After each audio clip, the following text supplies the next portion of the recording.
Hello everyone, my name is Abby Bliss White and welcome to my channel.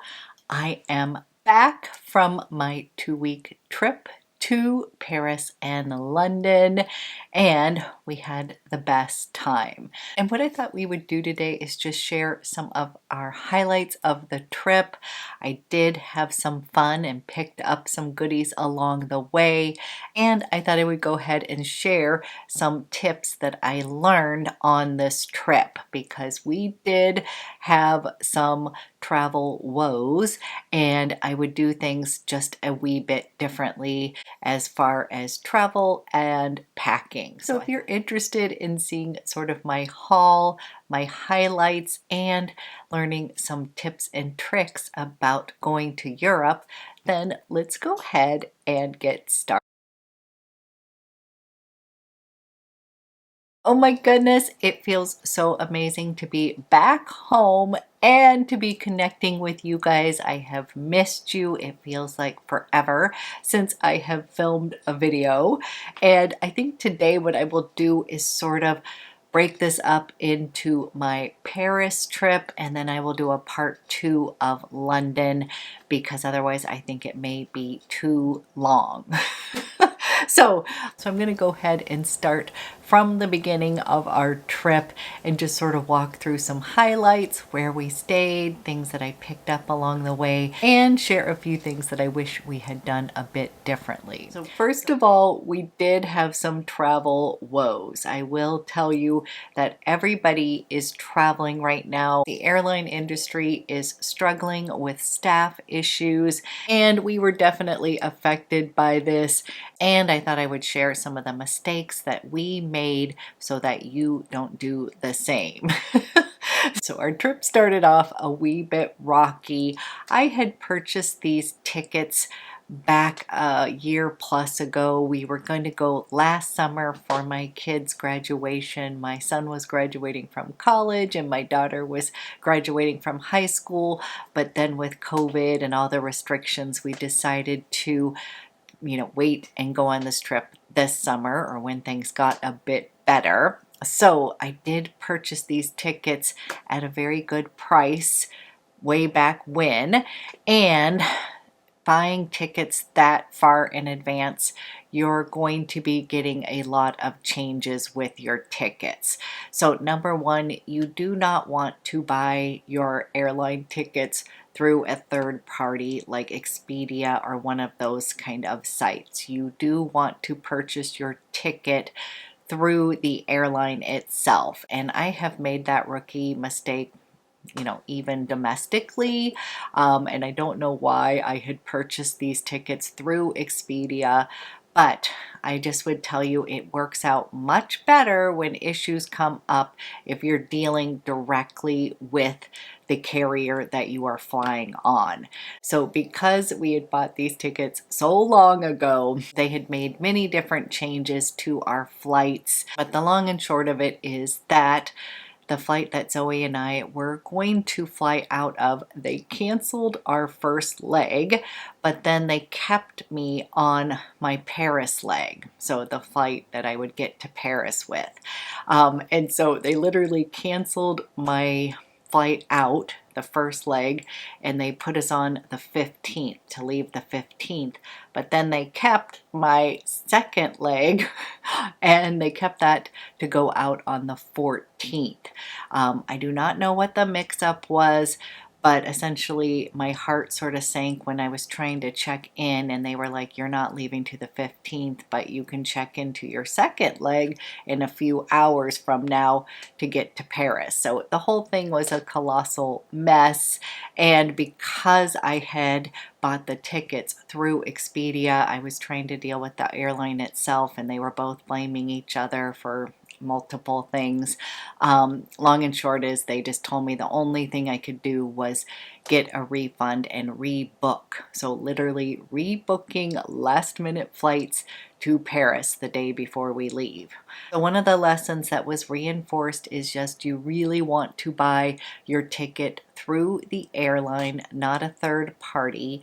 You also do want to buy a refundable ticket. Thank the Lord I had bought those, so I should be getting a credit on the first fiasco. Still haven't received that credit yet, but they told me they would credit my flights since they were fully refundable. And I also would say try to fly out of a major hub. Now, I'm in Portland. At the time that I was purchasing these tickets, there was no direct flights. If you can get a direct flight, that's going to be the best. Otherwise, I would say go into a major hub like Chicago.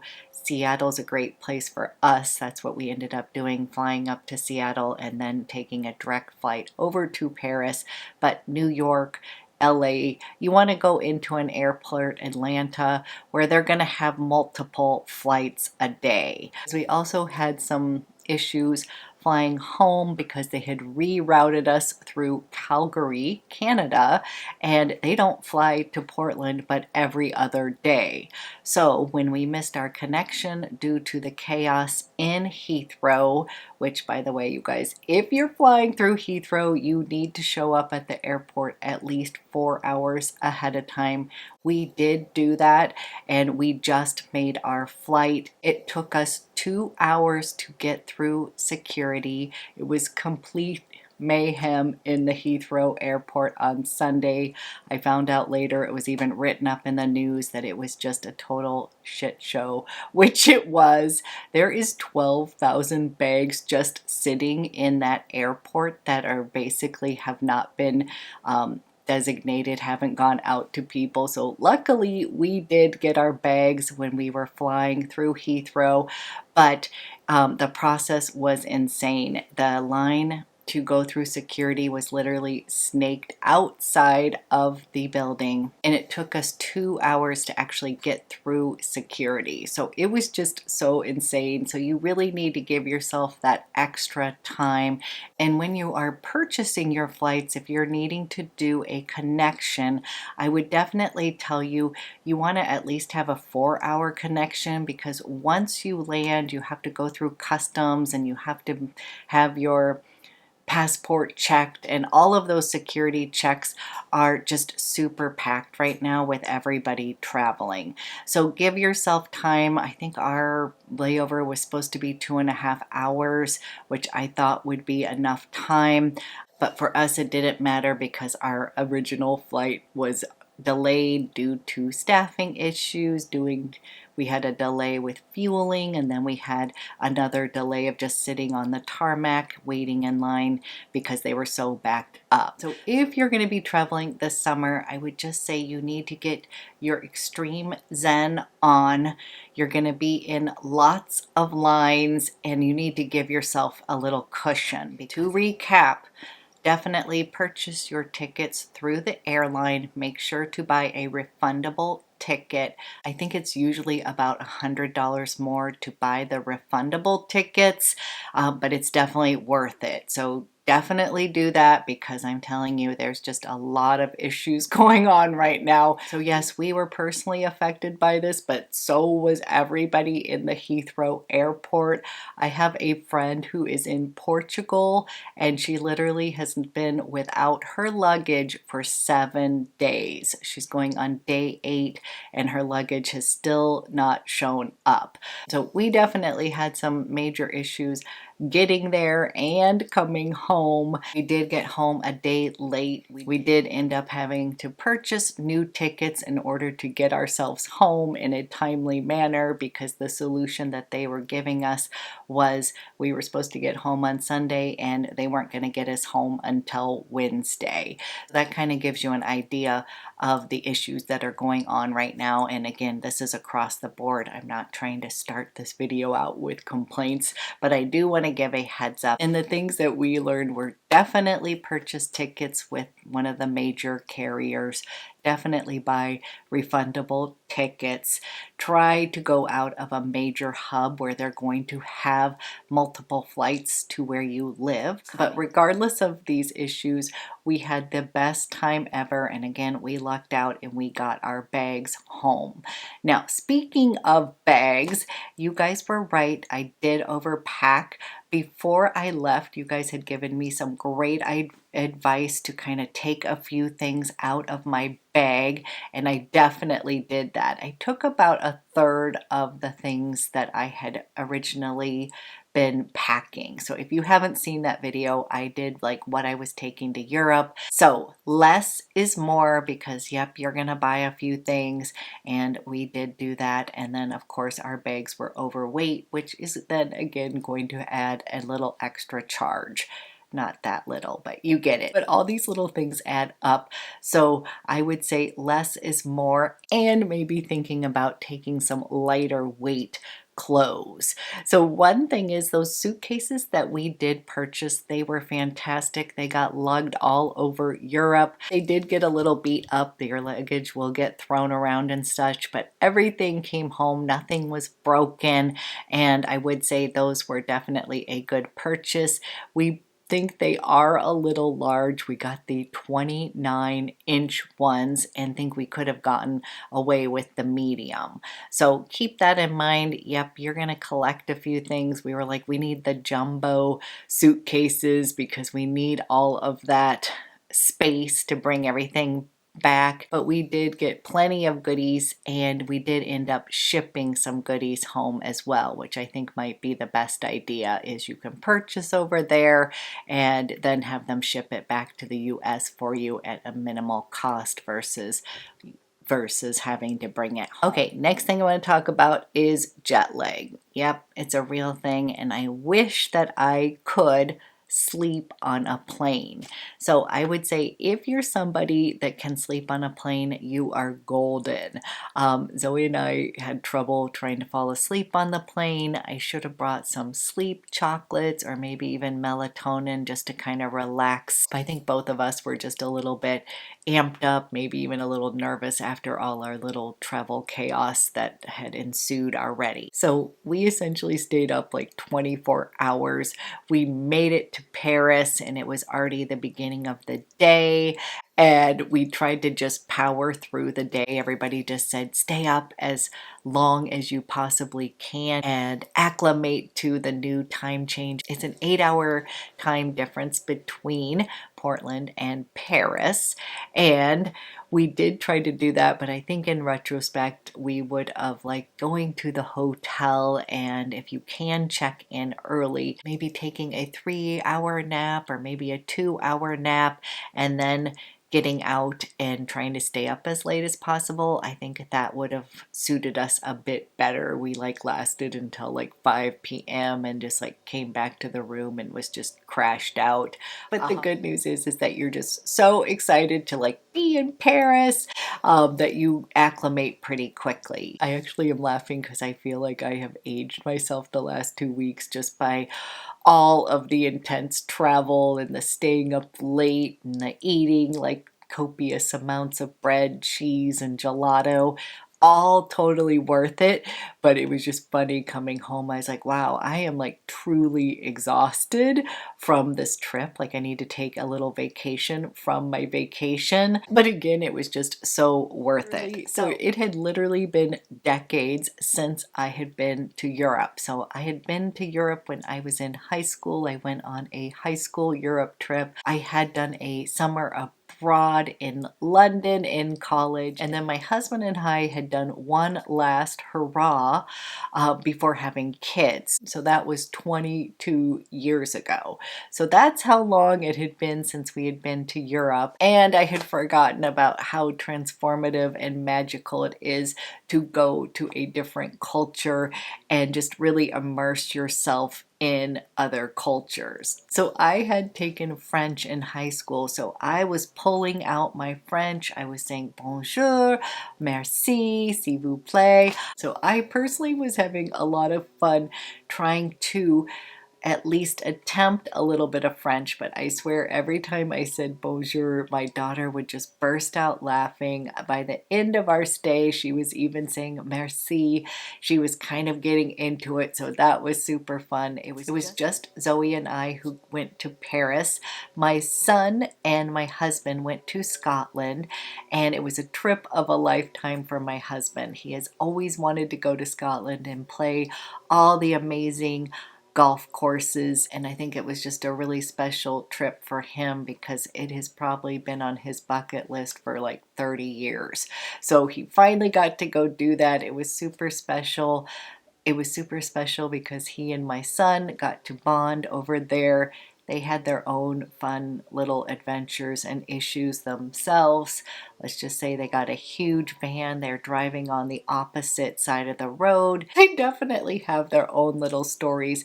The good news is that they're both alive. They survived the trip and they have so many great memories. And my husband's already planning another trip back to go play some more of the courses over there. It was just so amazing for him. So Zoe and I ended up staying in the La Marais area, and we stayed at the Les Tournelles. I don't know if I'm butchering that hotel. And we had a lovely experience there. The room was small, but it was clean. It was very nice. It was in a great location for us. Really fun shopping, great eats, and they provided a breakfast every day, which was amazing. And we were laughing because we felt very American. We would get up early because we wanted to pack in as much as possible, but things don't really open for breakfast until like 8:30 or so, and we would be up at 7 going, ooh, we're ready for breakfast because we want to hit the road and start exploring. So they provided a Le Petit Déjeuner every day, and you guys, it was completely amazing. So basically every morning you would get a coffee, and then a big basket of croissants, baguette. They had ham and brie, yogurt, hard-boiled eggs, fruit salad. Like, you got this huge spread every single day, and that is how we started our day out every day. It was so funny because as a health coach, I couldn't help thinking that my clients that actually are gluten-free, like what they would possibly do in France. Of course, you've got fruit salad and hard-boiled eggs, but it is just the typical breakfast really is going to be starting out with some sort of bread or pastry or croissant. And the food in Paris is just truly delicious. Like, we did not have a bad meal the whole time. We ate pretty simply. We didn't go to really any high-end restaurants or anything like that. But we just did not have a single bad meal. We really wanted to kind of just embrace ourselves and have a little bit of everything there. So we enjoyed it all. We had lots of bread, lots of cheese, and gelato because we were actually there during a heat wave. It never gets that hot in Paris, and we happened to be there the few days that they were experiencing 90-degree days. One day was 100. So it was just sort of a fun way for us to go from rainy, cold Portland to all of a sudden we're just like in summer, and not just summer, like hot summer. And in Europe, they do not have the same kind of blasting cold air conditioning that we are used to in America. So there is not really a lot of air conditioning on the metro or even in your restaurants and hotels. They will have air conditioning, but it's not like the blasting cold kind that we have here. So we got to have a little bit of fun exploring out in the 100-degree days, and we really did try to pack in seeing as many things as possible in the, I think we stayed there 5 days. Is that right? We got there Tuesday. Yeah, we were there for 5 days. We left on Sunday. We took the Eurostar to London. So we were trying to pack it in, and it was my daughter's first trip.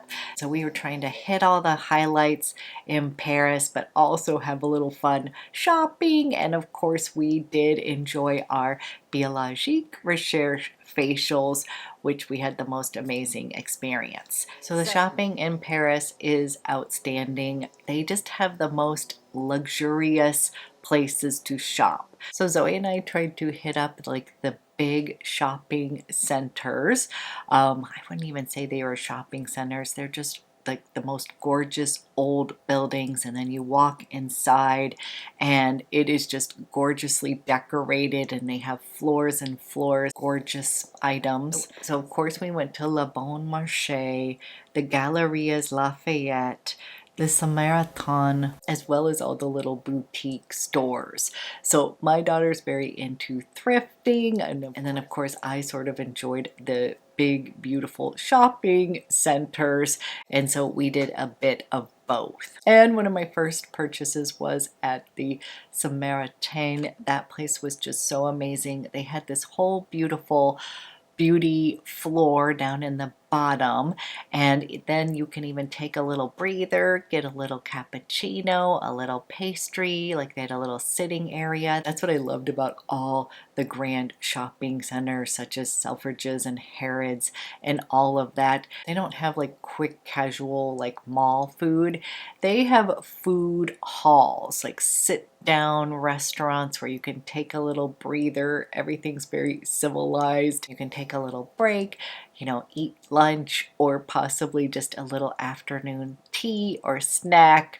And it was just so much fun. So one of the very first things that I purchased was a perfume. No surprise there, but I had such fun with one of the sales associates. And I had not seen this new line from Bulgari. And this is the Allegra line, and I just loved these bottles. I just went zoned in. I just immediately zoned in to these gorgeous bottles and fell in love with the smell of this particular one here. I'm gonna butcher the name, so I'm gonna put it up on the screen here. But I was kind of walking down smelling each of these beautiful bottles, and this was the one that spoke to me. Went ahead and sprayed a little on. I love this one. So this was my very first purchase in Paris, and this is an iris, myrrh, and amber scent. It just smells so good, you guys. So the reason I love this is that there is this richness to this fragrance, but it also has this light airiness to it. So remember, it was very hot in Paris, and I didn't really want anything that was really too deep and rich. You really want something that's going to make you feel a little fresh, and this one kind of middled both lines of I usually am attracted to things that are a little bit more rich and warm and possibly a little bit more opulent, and this one just had some elements of both of that. So it had a little bit of freshness in there. I love iris scents. And of course, I could not resist this beautiful bottle. So this is a beauty. And of course, I'm going to be doing a whole perfume haul video because I got every member of the family a perfume. I got 2 colognes for my husband. And I just have a lot of fragrance to share with you. So one of the first things we did was take one of the river tours, and this is a recommendation I like to do in any city, especially if it's has a waterfront.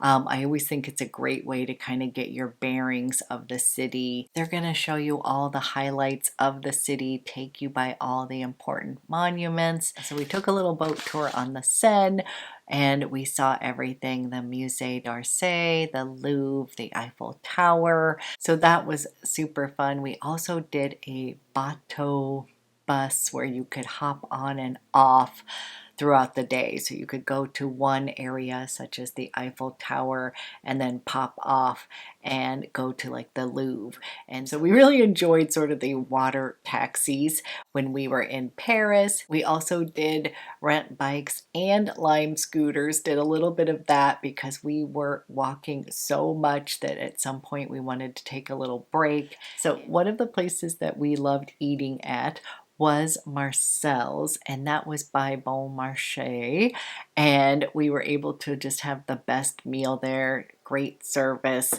and that was one of those restaurants that was just sort of tucked away down a street, kind of off the major thoroughfare, and so we loved that. Highly recommend Marcel's. I had the best like fennel feta salad I'd ever eaten before. It had pomegranates on it, so that was one of our really good meals. And I did pop into Javoy perfumes, and I was laughing at myself because I kept on thinking, this is the beginning of the trip. I want to make sure I save some of my shopping for when I get to London. So there was a lot of me overthinking things and being a little bit indecisive.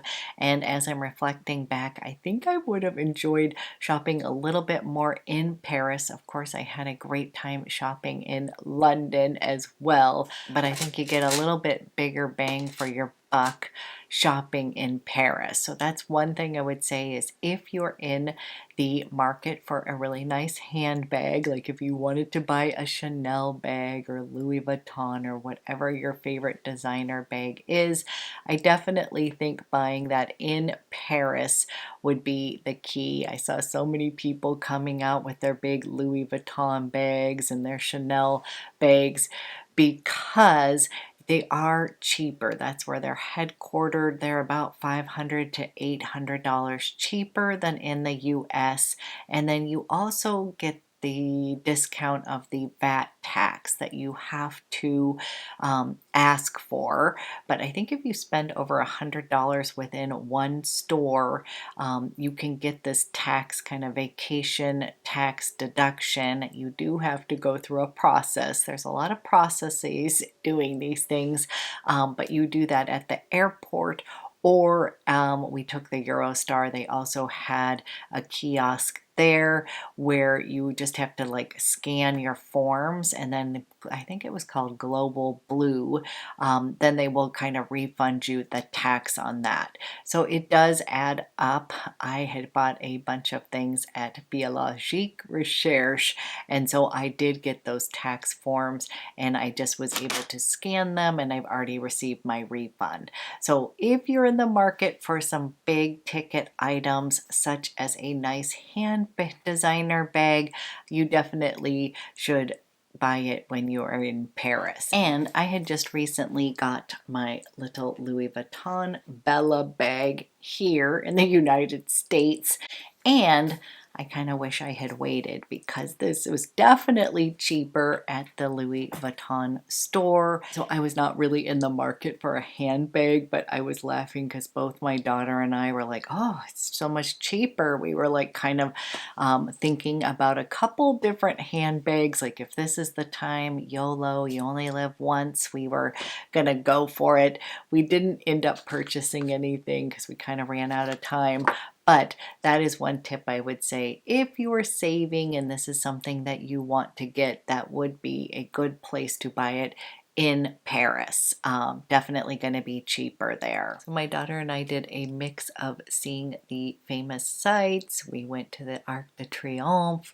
We went to Montmartre, to Sacre.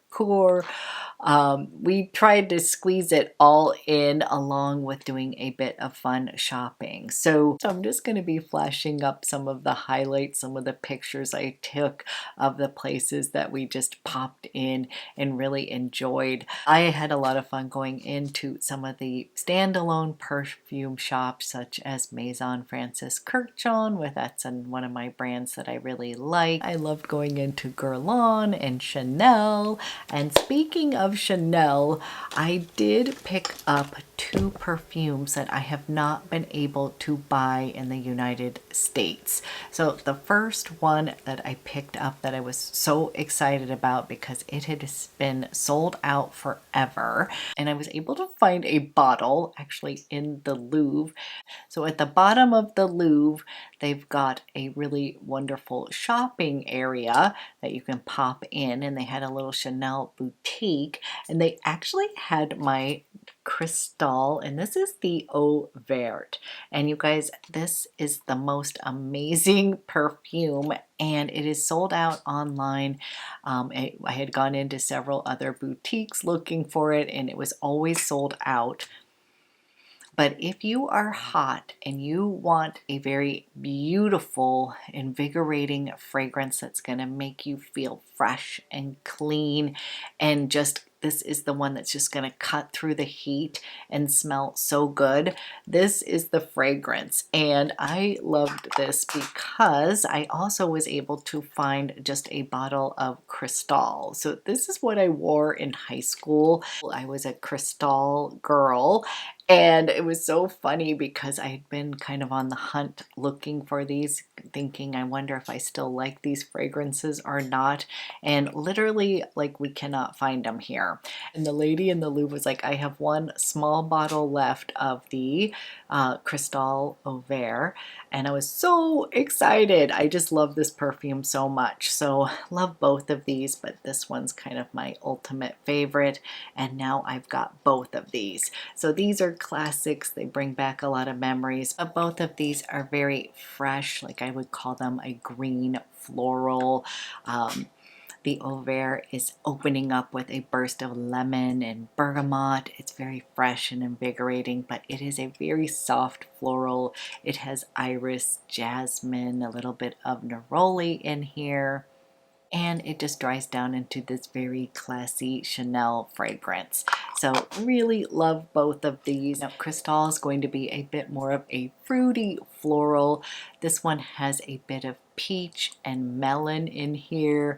It has a bit of ylang ylang, but the base of this is going to be vetiver and oak moss. It has sort of a classic Chanel DNA to it, or at least I think so.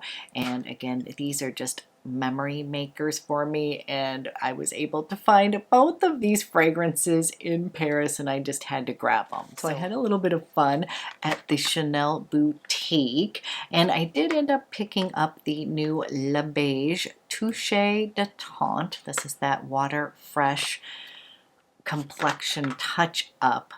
And I ended up picking this one up in BD21. And I have played with this a little bit, but again, it was like in the 90s and 100. And I have to say, my first impression of this was I wasn't loving it as much as I love the original Water Fresh tint.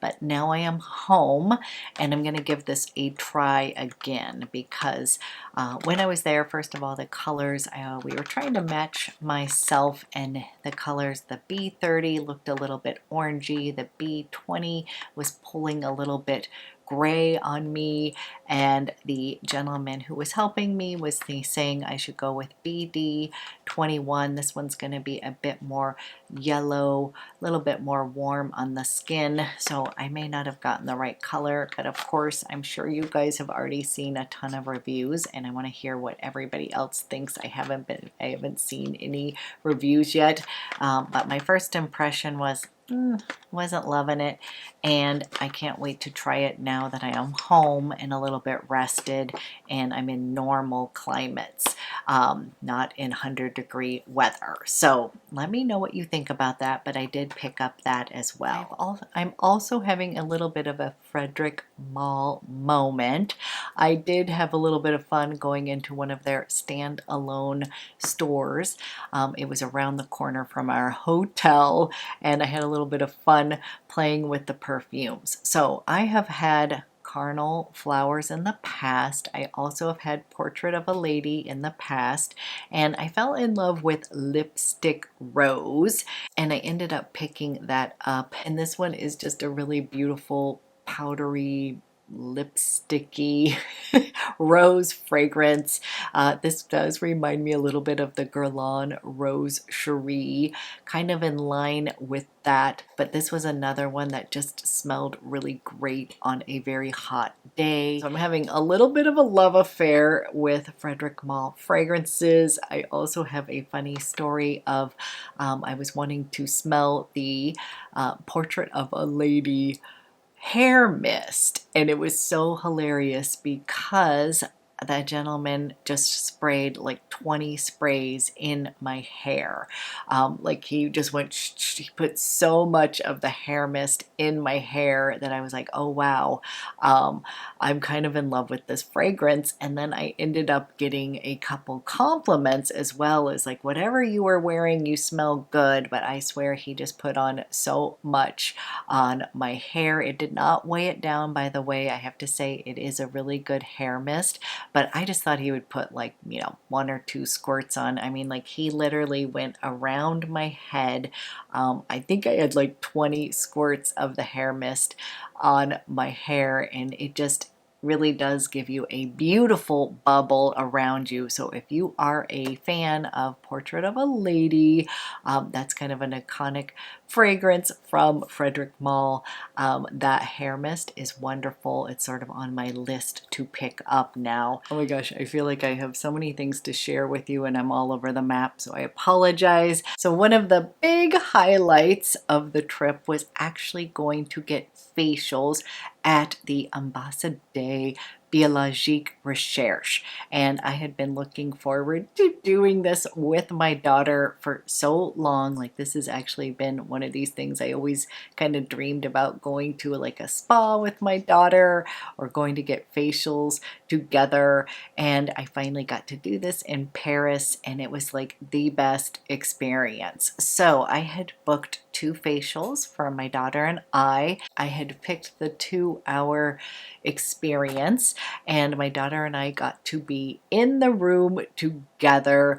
They analyze your skin first and then they kind of customize the facial for your needs. So that was super interesting and super fun. And I also have to say, my daughter had really broken out kind of terribly before we left and was really kind of discouraged about her skin, and it was so amazing to go and get this facial because the woman said, look, your skin is going to clear up probably in about 4 to 5 days if you follow this routine, and it totally did. Like, it was amazing to actually see her skin transform on the trip.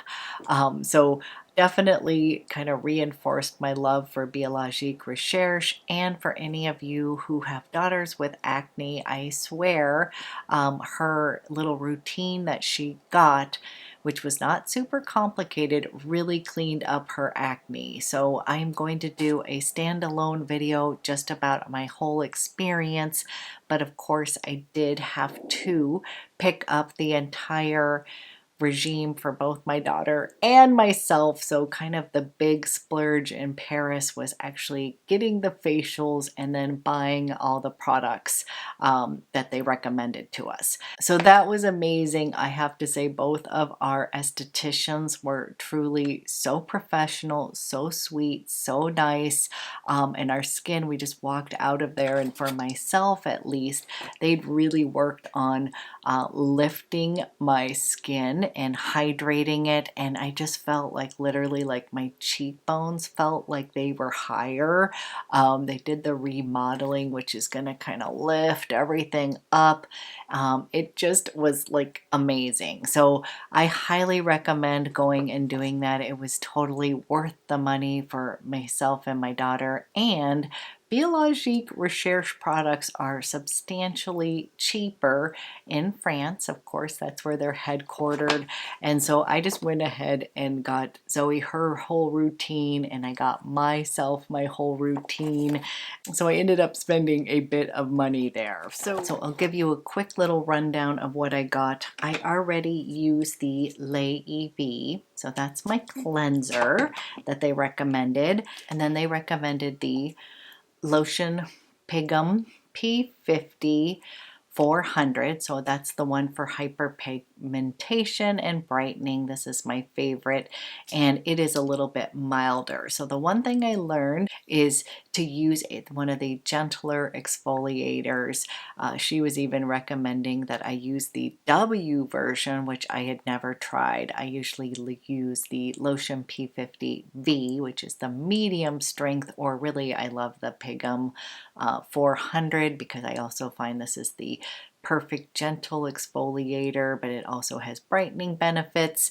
So my next thing that I will buy is the W, which my daughter did end up getting. They recommended her the gentlest version for her skin. So we picked up that. Both my daughter and I were recommended to get the amniotique. This is the VG. This is vegan. And then she also got and this one is for hydration, and I actually had not used this before. I've always used colostrum. So she was saying I should switch to the amniotique for the summer months. And then for my daughter, she told her to use amniotic and placenta for her skin, and it has been doing wonders for her acne. Then I picked up another one of what I call the mermaid, this pretty blue color, a serum, and this one is for underneath my eyes. Love, love, love this one. She recommended that for me. I already use serum 3R as well as the Matricial serum 2. So again, I'm going to do like a whole updated, so again, I'll do a whole updated routine, but the big splurge for myself was the creams that she recommended to me was La Grande cream, and this one is just so expensive, but over in Paris it is substantially cheaper, and then I get to get the tax credit as well. So I went ahead and splurged on La Grande cream, and I'm so excited to share my thoughts on this. This definitely was my splurge item, a little treat for myself, but the cream that she recommended was La Grande, and kind of said use less actives, less serums, don't mix creams, just use that one. And she also said the other good cream that was going to be appropriate for my skin type was that Creme Adienne Metamorphique, which I already love that cream, and that is substantially cheaper. So I will share more information on that, but I did go ahead and splurge because I only get to go to Paris once in a blue moon. And then I did end up picking up their SPF there, and that is the Protection UV. This is something else that I had wanted to try, but they only sell in Paris. So one of my focuses was trying to just pick up things that I could only get in Europe, because we live in such a global economy that you really can sort of find a lot of things interchangeably. You can get it shipped here if you're willing to pay X amount of dollars. So in my mind, I was trying to think about buying things that I could either buy much cheaper in Paris or buy things that I could only get there that were a little bit more unique that I couldn't find at home. So my daughter's routine was pretty simple. It included the cleanser. It had the lotion P50W version, the mildest, 2 serums, the placenta and amniotic, and it also included 2 creams, and the one is cream isoplacenta. This one is amazing. I think that's her day cream. And then at night she uses creme. I'm not going to say this one correctly, so I'm going to try to zoom in here. And this one has done wonders, I believe. The combination of her whole routine has cleared up her skin. And my daughter actually has very sensitive skin as well as very dry skin. So you often think of teenagers of having oily skin with acne and such, but hers is actually dry and sensitive. And so that's what they were working on. So what I'm excited about is Zoe even said she would come and do a video with me to talk about the experience that we had at Biologique Recherche. They were so lovely. They really treated us so well. So on the 100-degree day, we did end up going to the Louvre to try to stay a bit cooler. We had a great time. We got to see the Mona Lisa and tried to pack in as much as we possibly could, but you do feel like you get a little overwhelmed. You're just like steeped in all this history, and you would need like a month or more to kind of go to the Louvre every single day to really take it all in. So that was super fun. And then we went to Montmartre towards the evening afternoon hours, and by that point of the day our feet were completely dead, so we had ended up getting little Lime scooters to kind of get us up all the steps, and my poor daughter got the worst bloody nose there. I think the scooter kind of shook her up. And the next thing I know, she's having this horrible bloody nose on the side over here. And the people were just lovely, running out with napkins, kind of helping us take care of her bloody nose. I think that was kind of the end of the day. I think after she got the bloody nose, she's like, I just want to go back to the hotel, kind of take a little powder and have fun. That's what I'm saying. We were kind of burning it at both ends in Paris, getting up early, coming in late, just really trying to see the sights as much as we possibly could. And I would definitely say I loved that part of the trip. We ate well, we shopped. My daughter got a ton of things. I really tried to focus on making the most of her trip. She's really into clothes. And we did a little mix of, she likes to thrift a bit. She likes some of the like rougey stuff. So I was definitely trying to splurge on her, let her have a little bit of fun in Paris, and just really absorb the culture and the fun. And everybody was super nice to us. We do not know French. We are not fluent. We did try to say some French in the beginning, and then everybody would know we are American, and then they would just start speaking in English. So it all worked out. We had no communication problems whatsoever. We really enjoyed taking the Eurostar to London. That was like the end of our trip, but I think my daughter really enjoyed that. That's the bullet train. It takes about 2 hours, and it's a wonderful way to get to London, really see the countryside. My daughter said she really enjoyed that. And it was so funny because the very next day, once we made it to London, they had a rail strike. So we like totally lucked out on that front. So that was another highlight. Really enjoyed the Eurostar. But again, get there early. We got to the train station early because again, it's going to be a process. You're going to have to wait in line, and you are going to exit France, and then you're going to enter, or kind of pre-clearance into England. And so there's two different kind of zones that you go through that entails lots of lines and getting your baggage to go through security and stuff like that. So that's what I would just say is build in extra time. Do not try to push anything, especially if you're traveling during the summer months, because it is really super busy and the lines are very long. And my next video is going to include a bit more of my haul.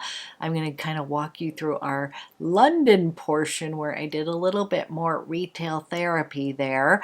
So I'll show you what I got there, as well as share some of my favorite travel outfits that I would recommend, as well as shoes and outfits, just a few of those tips and tricks. So I'm going to end it here with the Paris portion, but I am so glad to be back, and thank you guys so much for those of you. I had kind of shared a lot of this. I brought you along on my trip on Instagram. It is still there if you are wanting to see some of my photos from our trip. You can go check that out on my Instagram. But I had a lot of fun kind of sharing some of the day-to-day activities that we were doing. And many of you were so sweet and kind of came along on the ride with me. So thank you so much for watching. I'm so glad to be back. I hope you guys are all doing well, and I will be back with part 2 next.